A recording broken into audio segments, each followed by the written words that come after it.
Vidal, on voit bien que la toxicologie des médicaments se porte généralement sur le foie. C'est-à-dire que c'est le premier organe qui trinque. Voilà. Et donc, dans ce 4e point que je donne sur 5, c'est vous dire simplement, mesdames et messieurs, que quand vous prenez un médicament, évidemment, il est important que vous compreniez que si ce médicament est pris à jeun, le foie va prendre ça de plein fouet. Donc, d'une façon générale, il faut prendre des médicaments au moment des repas, et notamment pour les feralgan, et notamment pour le paracétamol, qui est un médicament qui est pris par certaines ou par certains comme des bonbons.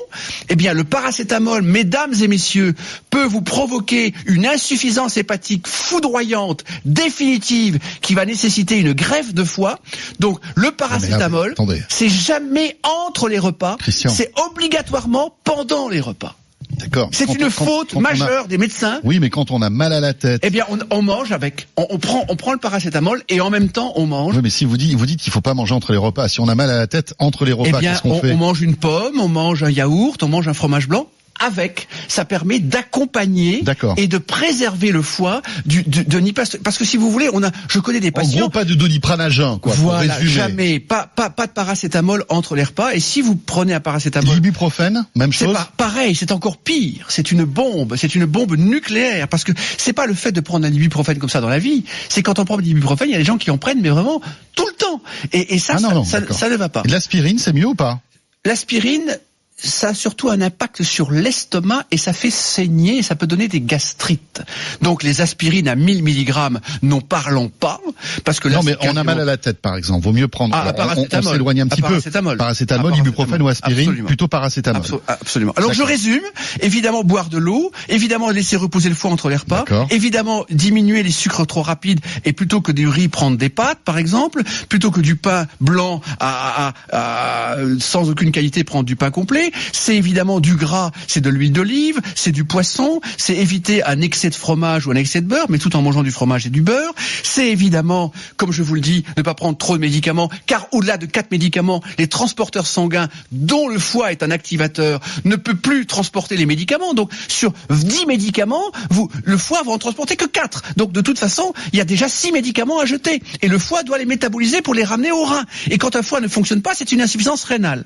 Et dernier point majeur, alors là, le 5e point, si vous voulez garder un foie, et je vais résumer le tout si vous le permettez, c'est évidemment un verre d'alcool pendant un repas. Et le foie est un organe qui ne supporte pas l'alcool. C'est-à-dire que ça détruit tous les réseaux structurants de la fonction hépatique. Et évidemment, quand les réseaux L'alcool est l'ennemi du foie. Ah, c'est le premier ennemi du foie. Le deuxième ennemi du foie, et là je vais le dire maintenant, c'est l'hyperstress, c'est la fatigue, et j'en parlerai pas aujourd'hui, j'en parlerai dans une prochaine émission sur le stress, mais concrètement, l'alcool plus le stress, plus le tabac, plus manger entre les repas, fait que le foie ne va pas résister un siècle. C'est-à-dire qu'un foie, c'est fait pour un humain qui peut vivre 3 siècles, sans aucun problème.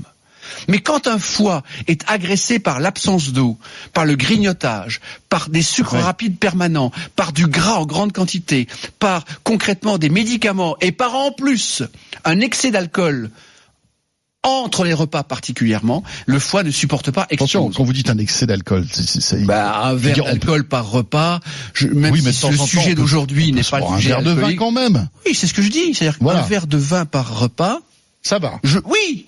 Mais quand vous êtes à de l'alcool entre les repas, ça ne va pas. Donc je résume le tout. Christian, je résume le tout. Le café.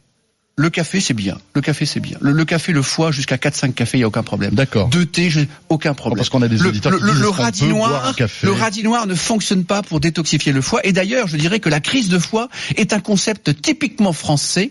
Et les 5 points que je viens de vous donner, mesdames et messieurs, c'est-à-dire l'eau, préserver le sucre, penser au gras, les médicaments, l'alcool et évidemment le repos et évidemment, je dirais, la santé et dormir, eh bien concrètement, l'idée c'est tout cela vous préserve le foie, vous préserve la vie, vous préserve la santé.